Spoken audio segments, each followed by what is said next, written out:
سڵاوتان لێ بەڕێزان بەخێر بن بۆ تاقیکردنەوەی 31 تست 31 پرسیاری یەکەم. The UK population is ethnically diverse and changing rapidly, especially in the large cities such as London. ئەڵێ دانیشتوانی بەریتانیا ڕەگەزیانە ئەواتە یاخود سەیری ئەگەر تەماشایکەین خەڵکی جیاوازی تایە. دایڤێرس واتە هەمە جۆر هەمە چەشن واتە ڕەگەزیانە دانیشتوانەکەی هەمە جۆرن و هەمە تێکەڵن and changing rapidly و بەخێرای زۆر بەخێرای گۆڕانکاری بەخۆیەوە بینێ especially in large cities such as London بە تایبەتی لەو گوندانەی کە لەو شارانەی کە گەورەن وەکو لەندەن. ئایا ئەم دەستەواژەی ڕاستە یاخۆ غەڵەتە؟ دانیشتوانی بەریتانیا هەمە جۆرن و بە زۆر بەخێرای گۆڕانکاری بەسەر دێ بە تایبەتی لە شارە گەورەکان و بۆ نمونە لەندەن. True or false؟ وەڵامێک هەڵبژێرە. بێگومان ڕاستە. The UK population is ethnically diverse and changing rapidly. Rapidly واتە زۆر بەخێرای گۆڕانکاری بەسەر دێ especially in the large cities such as London. پرسیاری دووەم which of the following is not a role of king؟ کامێ لە معنەی خوارەوە ئیش یاخود پێگەی هین نییە، پاشان نییە. role یعنی ئیش پێگە یاخود ئیشی ئەو نییە. To inaugurate important business in the UK بۆ کردنەوەی بزنسێکی گەورە یاخود ئیشیشی گەورە کاتێکە بینن ئەو کەسانی کە ئەچن دەسەڵاتدارن ئەچن بزنسێک کەسێک تازە دایناوە پەتەکە ئابسڕان بە مەقەز مەبەستی ئەوەیە. inaugurate important business in the UK ئیشیەوە نییە کە بزنسێ بکاتەوە. To receive foreign ambassadors and high commission واتە پێشوازیکردن لە وەزیرانی دەرەوە یاخود ئەوانەی ئاستیان بەسە لە بەشی کۆمیسیۆن. To entertain visiting heads of state بۆ بەخێراتکردنی یاخود بۆ میواندارەتیکردنی سەرکردەکانی دەرەوەی وڵات یاخود هەر کەسێک بە باڵابەرزەکان ئەوانەی لە پێگەیشی و لە باڵای بەرزیانە پێگەیان بەرزە. To make state visit overseas یاخود سەردانی وڵاتانی دەرەوە بکەیت. وەڵامێک هەڵبژێرە لەمانە من بەغەڵەتەوە هەڵبژاردووە بەڵام وەڵامێک هەڵبژێرە لەمانە which of the following کامە ئیشی پاشانیە یاخود بۆ پێگەی ئەو ناگونجێت.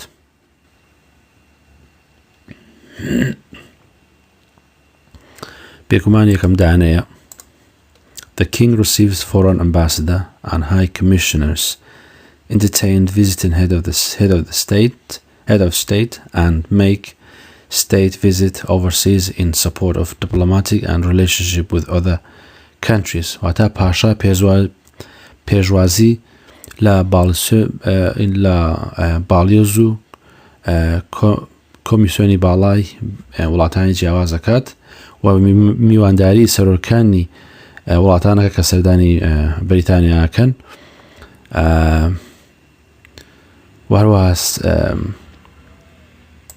وەروە سەردانی وڵاتانی تر دەرەوەکات بۆ پەیوەندێکی باشتر لەگەڵ وڵاتانی دەرەوە و پەیوەندێکی و پشتگیریکردن و پەیوەندێکی باشتری دیپلۆماسی بۆ پاراستن و پارێزگاری وڵاتی بەریتانیا. پرسیاری سێم. The speaker is a natural MP and does not represent a political party. واتە وتەبێژی پەرلەمان یاخود سەرۆکی پەرلەمان ئەندام پەرلەمانێکی سروشتیە یاخود بێلایەنە هیچ نوێنەرایەتی هیچ حیزبێکی سیاسی ناکە. ئایا ئەم دەستەواژەیە ڕاستە یاخود غەڵەتە؟ بێگومان ڕاستە. The speaker is a natural and does not represent a political party even though he or she is an MP, represent a constituency and deals with a constituent problem like any other MP. هەڵێ وتەبێژی پەرلەمان کەسێکی سروشتی و بێلایەنە و نوێنەرایەتی هیچ حیزبێکی سیاسی ناکە هەرچەنە کە ئەو تەنها ئەندام پەرلەمانێکە نوێنەرایەتی دەستورەکە و ماوەڵ لەگەڵ دەستوراکە لەگەڵ وەک هەر ئەمپێکی تر یاخود هەوەک ئەمدان پەلەمانێکی تر. پرسیاری چوارەم what is the height of the London Eye? It was the height of London Eye. واتە بەرزی چەرخۆفەڵەقەکەی لندن کە پێڵەن London Eye چەنە؟ height واتە بەرزی London Eye. بۆیە ناوێن لە ناو London Eye ئەگەر ببینن لە ئەو کۆزی چەرخۆفەڵەقەکانە کاچیتە نایەوە خڕە وەکو چاو وایە لە شێوەی چاو دروست کراوە بۆیە پێڵەن London Eye. واتە بەرزی چاوی لەندەن چەنە؟ 125 متر 135 140 152 متر. وەڵامێک هەڵبژێرە. بێگومان دووەم دانەیە پێشترم پرسیارەمان باتەوە بزانم. London Eye is situated on the south bank of the river Thyme and is a ferry's wheel that is 43 feet 135 meter tall. على London Eye واتە چاوی لندن لە southern bank of the river Thyme واتە لە باشووری river Thyme. thousand bank ئەوە هەر دەست ناسناوە وەکو بانقی باشوور واتە لە باشووری بانقی river Thyme واتە ڕووباری Thyme لێ جێگیرە و ferry's wheel that is a 43 بە وەکو ویل وەکو چەرخۆفەڵەق دروست کراوە کە 135 متر بەرزە تۆڵ ینی بەرز. بەڵێ. پرسیاری پێنجەم how can a person facing domestic violence find a safe place to stay? Choose two question. کەسێک کە بەرەنگاری توندویژی خێزانی بۆتەوە یاخۆ ڕوبەڕووی توندویژی خێزانی بۆتەوە چۆن بتوانێت جێگەیەکی سەلامەت بدۆزێتەوە شوێنێکی سەلامەت بدۆزێتەوە کە پەنای بۆ بەرێ؟ دوو وەڵام هەڵبژێرە. go to the hotel away from their home بڕۆ لە دەرەوە بچۆ بە هۆتێلێک دوور بێ لە ماڵەکەت. contacting the national domestic violence free phone helpline پەیوەندی بکە بە توندوتیژی خێزانی نیشتیمانیەوە کە تەلەفۆنەکەیان ژمارەکەیان بەلاشە.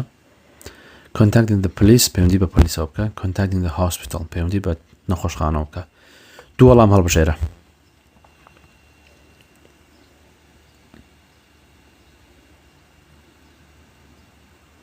بێگومان دووەم دانە و لەگەڵ سێم دانەیە.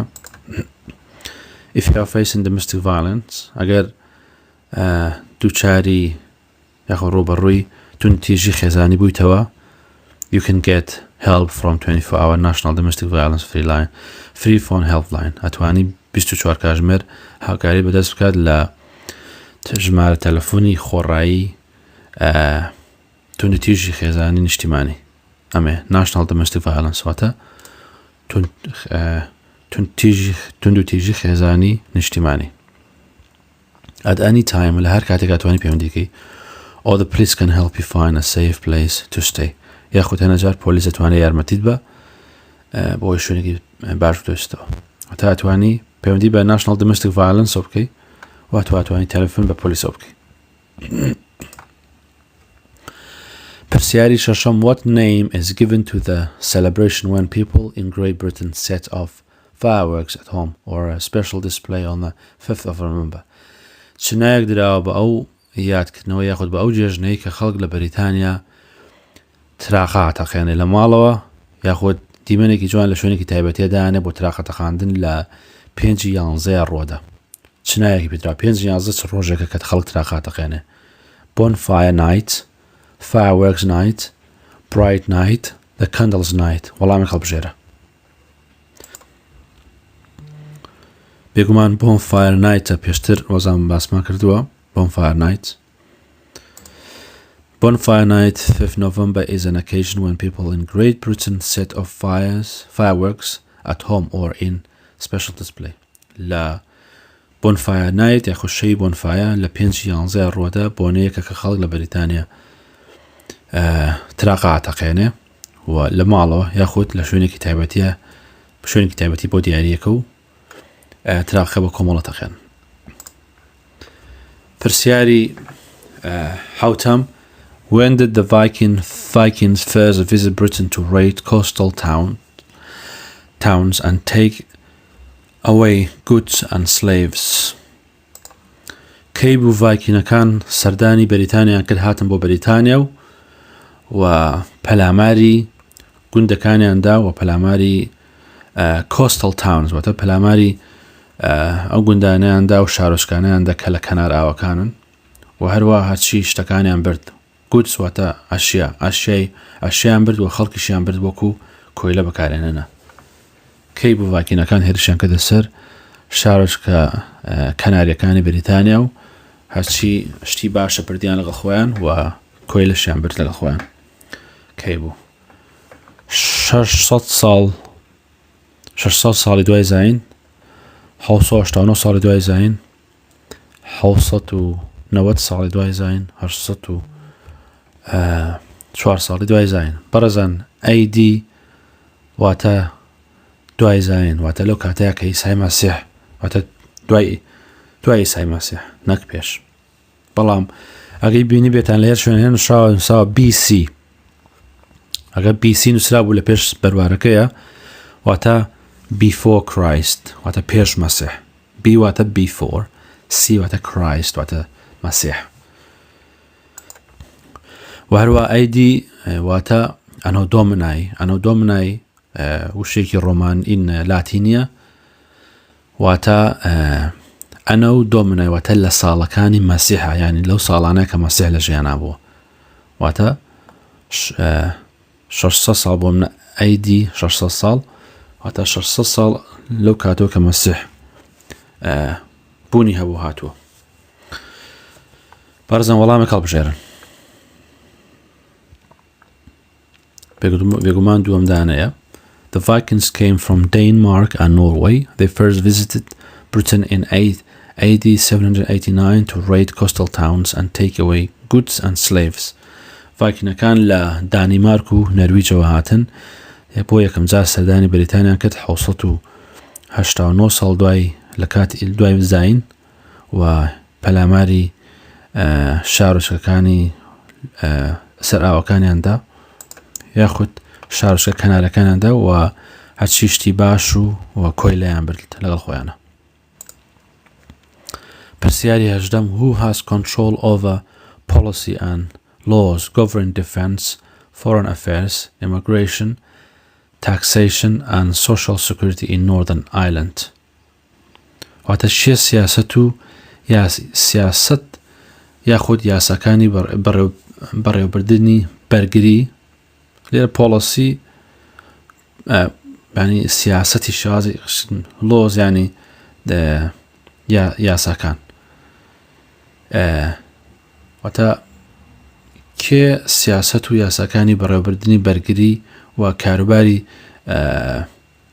دەرەوە foreign affair کاروباری دەرەوە و کۆچبەری immigrations و باز و ئاسایشی کۆمەڵایەتی taxation and social security لە ئایلەندای باکوور بەڕێوابە. Who has control over policy and چێ کۆنتڕۆلی ئەمانی لە بەردەستایە لە ئایلەندای باکوور چێ کۆنتڕۆلی سیاسەت و یاساکان و کاروباری دەرەوە کۆچبەری و باج و ئاسایشی کۆمەڵایەتی بەڕێوابە و لەژێر دەستایەتی یاخود لەژێر جڵەویایەتی.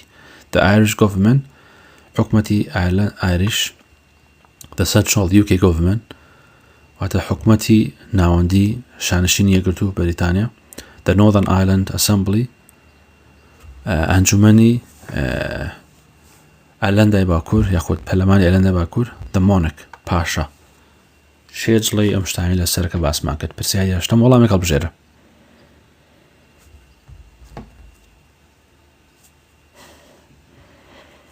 بێگومان ئەمانە لەبەرەوەی بڕگەی هەستیارنی حکومەت لە ژێردەستی حکومەتی ناوەندن. Policy and laws govern defense, foreign affairs, immigration, taxation and social security all remain under central UK government control. However, many other public services such as education are controlled by the devolved administration.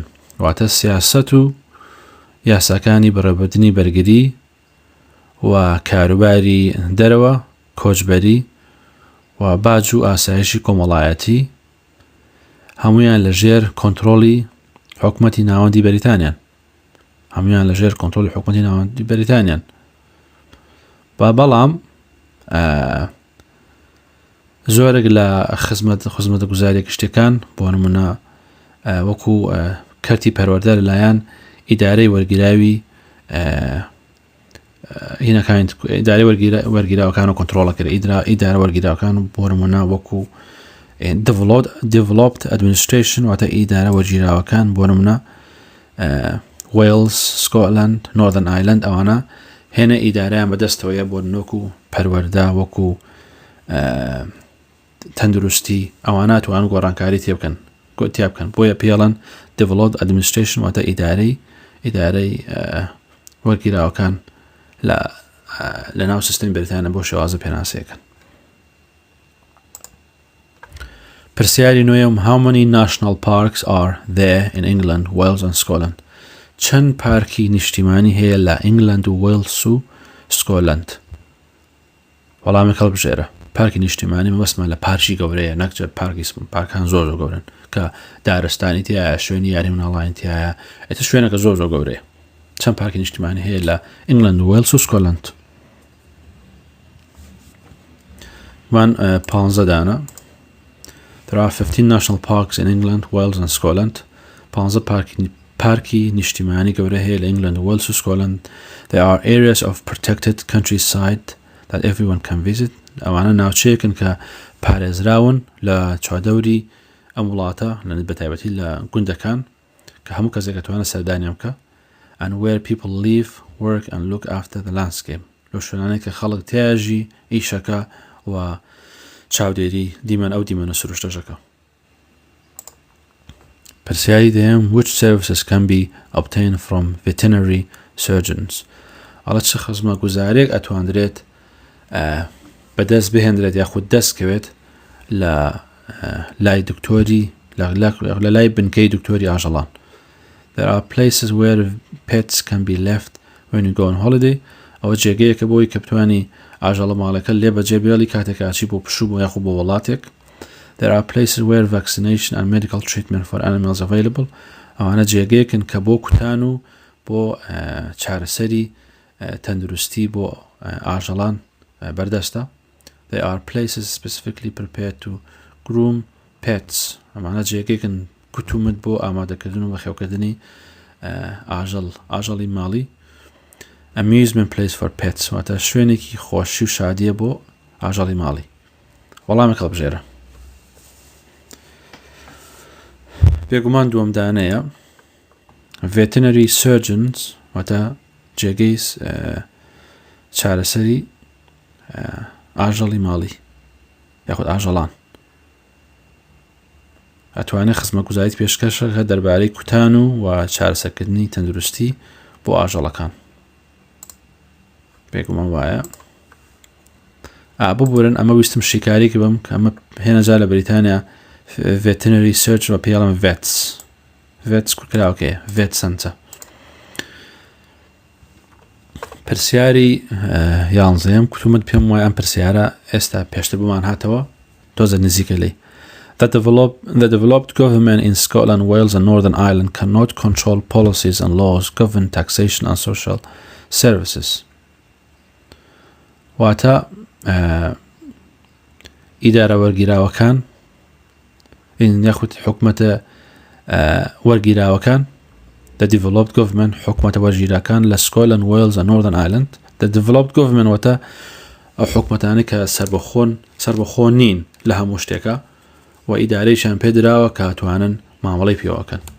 بۆیە the developed government in Scotland, Wales and Northern Ireland واتە حکومەتەکانی کە ئیدارەیان پێدراوە لە سکۆتلەندا، وێلس و نۆردن ئایلند cannot control policies and laws ناتوانن جڵێوی سیاست و یاسای حکمکردن و باج و ئاسایشی کۆمەڵایەتی بگرنە ئەستۆ، ناتوان جڵێوی ئەو شتانە بگرنە ئەستۆ. ئایا دەستەواژەیە ڕاستە یاخود غەڵەتە؟ پرسیاری یانزە. پێگومان ڕاستە لەبەرەوەی وەک پێم وتن سیاست و یاساکان و بەڕێوەبردنی باج و ئاسایشی کۆمەڵایەتی لە دەست هێنا UK government central UK government لە تێش حکومەتی ناوەندی بەریتانیا شانشینی گرتووە بە کورتی دووبارە policy and laws سیاست و یاساکانی بەڕێوەبردنی بەڕێوەبردنی governance defense ینی بەڕێوەبردنی بەرگری کاروباری دەرەوە foreign affairs immigration کۆچبەری taxation and social security taxation واتە باج و ئاسایشی کۆمەڵایەتی social security all remain under control UK government central UK government control هەمویان ئەمێنەوە لە ژێر جڵێوی دەسەڵاتی حکومەتی ناوەندی شانشینی یەکگرتووە however بە هەر حاڵ یاخود هەر چۆنێک بێ many other public services واتە زۆرێک لە خزمەتگوزاری گشتیەکان بۆ نمونەوەکو such as بۆ نمونەوەکو پەروەردە لە ژێر جڵێوی ئیدارەی وەرگیراوەکانایە لە ژێر جڵێوی کۆنترۆڵ واتە ئیدارە یاخین جڵێو ینی دەسەڵات یاخود دەسەڵات لە ژێر جڵێوی ئیدارە وەرگیراوەکانە ئیدارە وەرگیراوەکانیش کتومت ئەوەیە کە دراوە بە سکۆتلاند و وێلس و نۆردن ئایلند لەلایەن حکومەتی ناوەندی شانشینی یەکگرتووە پرسیاری دوانزەم the longer life expectancy in the UK has an effect on the longer life expectancy in the UK has an effect on ئەڵێ زۆری یەخ درێژی چاوەڕوانی و چاوەڕوان کراوی واتە تەمەن درێژی چاوەڕوان کراوی لە شانشینی یەکگرتوو کاریگەری بێ لەسەر چی واتە مەبەستی ئەمە ئەوەیە کە هێن خەڵکێکی زۆر چاوەڕێ ئەکرێت تەمەنی درێژ بێ لەم سەدەیە لەم ساڵانەیە و زۆر خەڵکیش لە تەمەنێکی درێژە ژیاوە و ئەگەر تەمەنی خەڵک زۆر درێژ بێ کاریگەری لەسەر چی دوو بەشە بێ لەمانەی خوارەوە the number of homeless people واتە ژمارەی بێ ماڵ و حاڵی خەڵک food scarcity واتە هەزمەی خواردن the cost of pension تێچووی خانشینی health care واتە تەندروستی چاودێری تەندروستی دوو وەڵام هەڵبژێنن بەڕێزان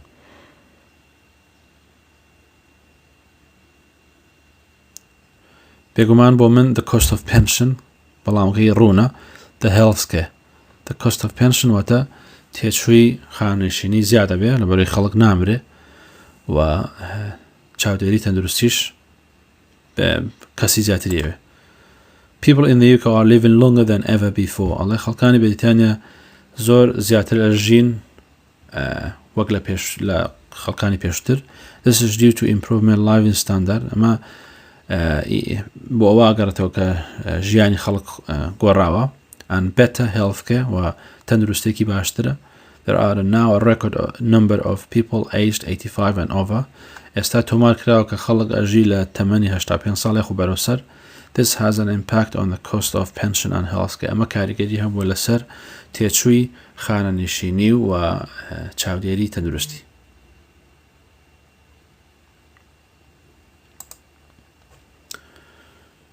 پرسیاری سیانزەم what percentage of the total British population is located in Scotland لە سەدا چەندی دانیشتوانی بەریتانیا یاخۆ لە سەدا چەندی دانیشتووی بەریتانیەکان لە سکۆتلەنددا جێگیر بووە لە سەدا 35 وەڵامێک دیاریکە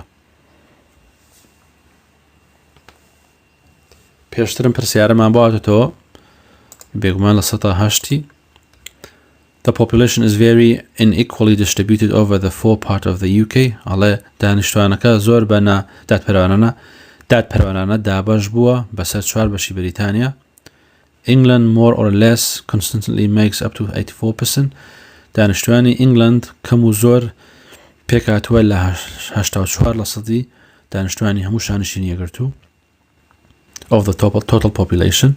Wales around 5%. Wales نزيكي لسطا 5 دانشتوانەکەیەتی یو سطا دانشتوانی هەمووی و سکۆلەند لە سەدا 8 دانشتوانەکەی و نۆردن ئایلند لە سەدا 3 دانشتوانەکەی. When Cromwell died, his son Richard became Lord Protector in his place but was not able to control the army or the government. واتە کاتێک کە کۆرموێڵ مرد کوڕەکەی ڕیچارد بوو بە جێگرەوەی میراتگیری وەکو پارێزەر لە جێگەی ئەو بەڵام نەیتوانی جڵێوی هێزی سەربازی حکومەت بکرێتە ئەستۆی، نەیتوانی کۆنتڕۆڵی هێزی سەربازی حکومەت بکرێتە ئەست ڕاگرێ جڵێویان ڕاگرێ یاخود دەسەڵاتیان بەسەرا بشکێنێ. ئەم دەستەواژەیە ڕاستێرە و غەڵەتە پرسیاری 14 بێگومان ڕاست بوو. پرسیاری 15 Which of the following Academy Award are equivalent of the Oscars in the UK? کامێک لە ئەم خەڵاتە بەرزانە هاوتایە لەگەڵ خەڵاتی ئۆسکار لە شانشینیە گرتو لە بەریتانیا. The Brit Awards, the BAFTA Awards, the Mercury Music Prize, the MTV Award. وەڵامێک هەڵبژێرە. دووەم دانەیە The annual British Academy Film Awards واتە خەڵاتی ساڵانەی بەرزی بەریتانیا لە ڕوانگەی فلیمەوە hosted by a British Academy of Film and Television Arts بەڕێوەچێ لەلایەن ڕێکخراوی British Academy of Film and Television Art BAFTA are the British equivalent of Oscar. واتە ئەمە ڕێکخراوێکی کۆم یاخود دامەزراوێکی بەریتانیا هاوتایە لەگەڵ ڕێکخراوی ئۆسکار.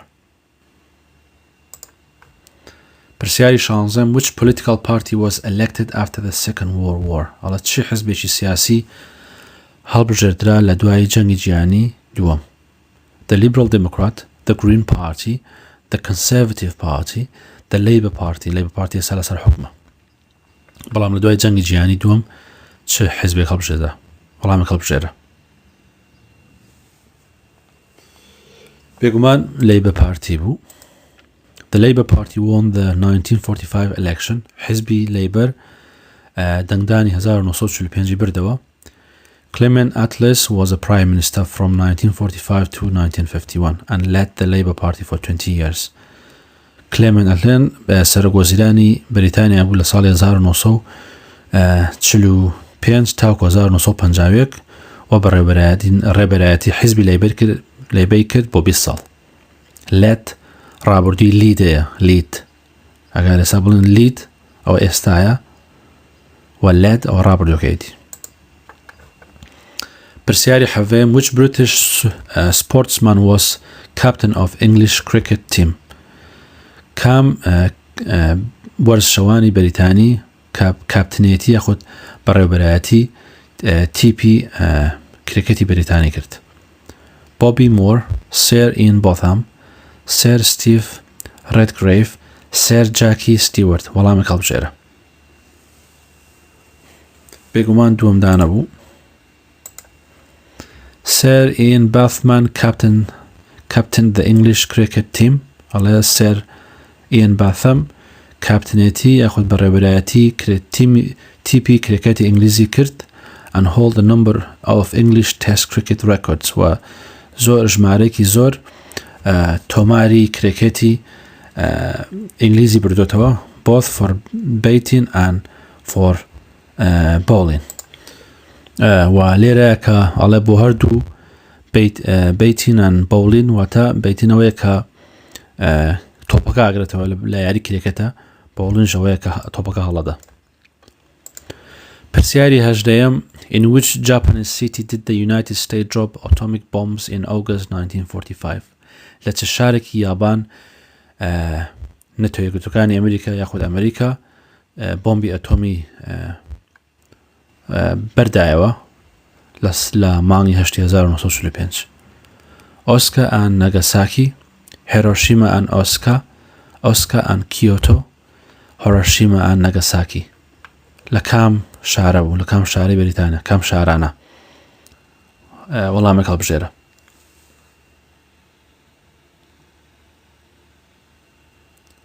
بێگومان لە فلیمەکانە بەڕێزان زۆرمان بینیوە لە شاری هیروشیما و ناگاساکی بوو، بە تایبەتی ناگاساکی کە جێگەیەکی چەکێکی زۆری هین بوو، چەکی گەورەی جاپان بوو بۆی ئەمریکا لێیدا. The war against Japan ended in August 1945 when the United States dropped its newly developed atomic bombs on the Japan city of Hiroshima and Nagasaki. على جانکە لە یابان کۆتایی پیا لە ساڵی 1945 مانگی 8 کاتێک کە ئەمریکا بۆمبێکی تازەی بەنای بۆمبی ئەتۆمۆ کە تازە دروستی کردبوو بەرەو یاخود بەرەو پێشی بردبوو بەریدایەوە لەسەر شارەکانی یابانی، شارەکانی هیروشیما و ناگاساکی. پرسیاری 19 What's a bank holiday? Choose two answers. Bank holiday چییە؟ دوو وەڵام هەڵبژێرە. A festive pagan day, a private holiday, a day when banks are closed, a public holiday. A festive pagan day واتە ڕۆژێکی یاخود جەژنێکی ئەوانەیە کە خوای جیاوازە پەرستن بتپەرستان. pagan بمانەی کەسێک کە خواگەلێک بپەرستێ، واتە ڕۆژێکی ئەوانەیە کە خواگەلێکە بەرزن pagan. A private holiday واتە پشویشی تایبەتیە. A day when banks are closed ڕۆژێکە کە بانکان داخراون. A public holiday واتە پشویشی گشتیە. واتە دوو دانە هەڵبژێرە لەمانە.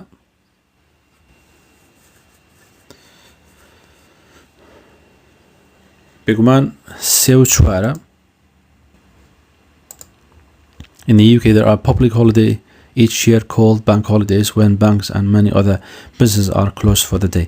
لە شانشینی یەکگرتوو پشوێک هەیە کە پێڵێن هۆڵی پشووی گشتی هەموو ساڵێک کە ئێمە پێڵێن بانک هۆلیدەی، کاتێککە بانکەکان هەمویان داخرن و زۆربەی بزنس و سوپمارکێتەکان داخرن بۆ ئەو ڕۆژە.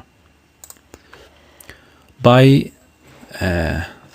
1200 in the English ruled an area of Scotland known as the Pale around Edinburgh. تاوەکو ساڵی 1200 واتە لە تاکو ئەو ساڵی 1200 ئینگلیزەکان توانیان ناوچەی پێڵ بەڕێوە ببەن کە ناوچەیەک بوو لە نزیک ئیدنبۆرە بوو، کە ناوچەیە ناسرااو بە The Pale لە نزیک ئیدنبۆرە، توانیان هەتاکۆ و کاتە بەدەستی بێن ئەو ناوچەیەوە جڵەی بەسەرا بکردن و کۆنتترۆلی بکەن. ئایاوە ڕاستە یاخودنا؟ وەڵامێک هەڵبژێرە.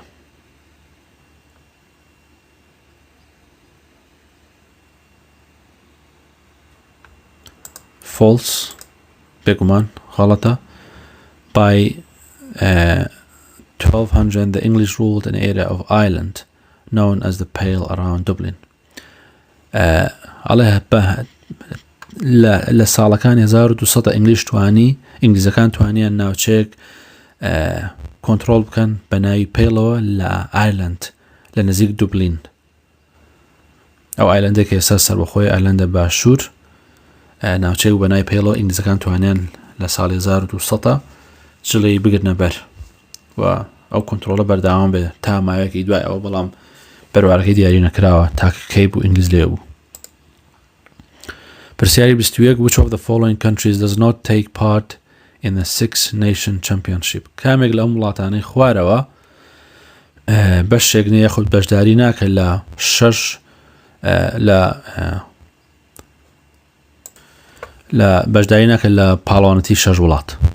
Wales, Italy, Germany, France. وەڵامێک هەڵبژێرە. بێگومان ئەڵمانیایە. The most famous rugby union championship is the Six Nation Champion between England, Ireland, Scotland, Wales, France and Italy. The most famous rugby union championship بەناوبانگترین یاری پێشبڕکەی یەکێتی پێشبڕکەی ڕۆگبیە کە لە نێوان 6 وڵاتە لە نێوان پاڵەوانەتی 6 وڵاتە بەڕێواچێ ئەیش ئەو وڵاتانان England, Ireland, Scotland, Wales and France and Italy. Who became پێشۆی بڕۆم بەڕێزان ڕۆگبی و یاریە کە لە زەویێکی گەورەیە کە بە چیمەن جوان ڕێککراوە گردەکانی بە جوانە ڕێکخراوە بەدەست و دوای کونێکیان کرد و تۆپێکی بچووکە بەدارە لێدی ئەڕوایتر زۆر خەتەری شەکەرە و شوێنانتان بینی بەڕاستی بێ لی دوورکەونەوە. پرسیاری 22 Who became queen after Edward VI شێ بوو بە شاژن دوای ئیدوەردی شەشەم Elizabeth I, Queen Mary, Annie Boleyn, Catherine of Aragon. وەڵامێک هەڵبژێرە. بێگومان Queen Mary بوو. Edward VI died at the age of 15 after ruling for just over 6 years. ئیدوەردی شەشەم لە تەمەنی 5 ساڵیە مرد دوای ئەوەی کە تەنها بۆ 6 ساڵ دەسەڵاتی هەبوو یاخود دەسەڵاتدارێتی کرد. And his half-sister Mary became queen. و خوشکە هینەکەی زر خوشکەکەی کە نی خوشکی پیاڵن لێرە زر خوشکەکەی بوو بە شاژن. پرسیاری 23 Which of the following is not classified as a criminal offence in the UK? Which of the following is not classified as a criminal offence in the UK? کامێک لە مانەی خوارەوە وەکو تاوان هەژمار ناکرێت لە شانشینی یەکگرتوو. کامێک لە مانەی خوارەوە وەکو تاوان هەژمار ناکرێت لە بەریتانیا. Selling alcohol to anyone under the age of 18 واتە مەشروب فرۆشتن بە هەر کەسێک کە تەمەنی لەژێر 18 ساڵەوە بێ. Selling or buying drugs کڕین و فرۆشتنی دەرمانە هۆشبەرەکان. Carrying a knife چەقۆڵگرتن. Unfair dismissal or discrimination in the workplace واتە مامەڵەکردن و فەرق و جیاوازیکردن لە مامەڵەکردنی خراپ و نادادپەروەر و فەرق و جیاوازیکردنی کەسێک لە شوێنی ئیشە. ئایا کامێک لەمانە هەژمار ناکرێت یاخود پۆلێن ناکرێت بە تاوان؟ وەڵامێک هەڵبژێرە ئەمە لەوانەی ڕابردووە ئەم پرسیارمان بواتەوە.